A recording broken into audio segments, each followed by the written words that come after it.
ஆண்டவரும் இரட்சகருமாகிய இயேசு கிறிஸ்துவின் ஈடு இணையற்ற நாமத்தில் அன்புக்குரிய சகோதர சகோதரிகளே, இந்த வீடியோ வாயிலாக உங்களை சந்திப்பதில் மிகுந்த சந்தோஷம்.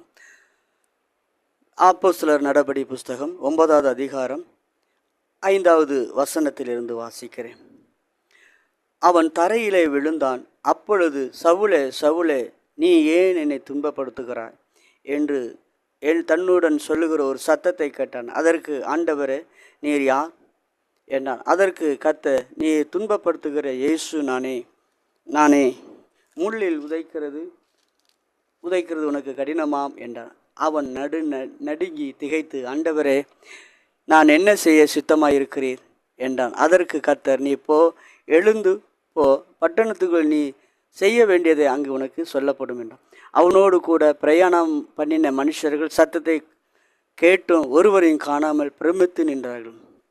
ஆம், அன்புக்குரிய சகோதர சகோதரிகளே, இந்த வேத வசனத்தில் சவுல் என்கிற மனிதன் சபையை துன்பப்படுத்தி கொண்டே இருந்தான்.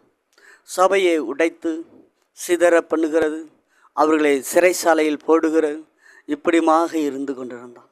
இப்படிப்பட்ட மனிதனே இயேசு அவரே கடந்து போய் தரிசனமாகி அவனுக்கு தானே வெளிப்பட்டார். இப்படிப்பட்ட மனிதர்களுக்கு இயேசுவே போய் கடினமான மனிதர்களே தேவனை தேடி போய் ஆண்டவர் சொல்லுகிறார், இவன் ஒவ்வொரு மனிதர்களையும் சிறுமைப்படுத்தி கொண்டே இருந்தான். இன்றைக்கும் கேட்டுக்கொண்டிருக்கிற அருமையான சகோதரனே, கிறிஸ்தவர்களை இதே அன்றைக்கு எப்படி நடந்ததோ அதேபடி தான் இன்றைக்கும் நடக்கிறது. ஆம், இதை கேட்டுக்கொண்டிருக்கிற அருமையான சகோதரனே, இதற்காக நம் கண்ணீரோடு ஜெபிக்கும் பொழுது இந்த சவுலை தொட்ட தேவன் இன்னும் தேவன் தொடுவதற்கு அதிக இங்கே தான் தேவன் என்ன எழுந்து போ என்று சொல்லுகிறான். ஆம், எழுந்து இவன் போகும் பொழுது பட்டணத்திற்குள் வரும் பொழுதுதான் அங்கே சமஸ்கு என்கிற ஒரு மனிதனுக்கும் தேவன் வெளிப்பட்டார்.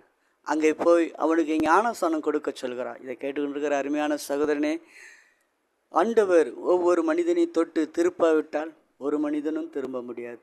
ஆம், இன்றைக்கும் ஆண்டவருடைய சத்தம் ஒவ்வொரு மனிதனையும் தேவன் வெளிப்பட்டு கொண்டே இருக்கிறார். இதை கேட்டுக்கொண்டிருக்கிற அருமையான சகோதரனே, இந்த நாட்களில் இயேசுவுக்கு என்னுடைய இருதயத்தை கொடுப்பாயா?